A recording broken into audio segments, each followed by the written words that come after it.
আলাইকুম। কত সুন্দর সুন্দর লাউ, এই যে কার্টন কার্টন বইরা বইরা লাউ আইছে বিদেশ থেকে, এই যে বিদেশি লাউ।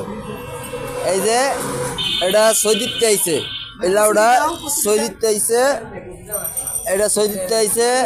আর এইটা আইছে দুবাইতে, এই যে এটা আইছে দুবাইতে, ঠিক আছে। আর এটা আইছে মালয়েশিয়াতে, এই মালয়েশিয়ার লাউ, ঠিক আছে। আর এই যে আমেরিকা, এই যে এটা হলো আমেরিকা, এই যে আমেরিকা, ঠিক আছে। যার যে পছন্দ তারা আয়সা করবেন আমাদের আমাদের। আর এ হইলো বাংলাদেশি লাউ, ঠিক আছে। বাংলাদেশি লাউ যাদের পছন্দ হয় আমাদের বাদল ভাইয়ের দোকানে ইতিমুহূর্তে চলে আসবেন। এটা জনি সিং।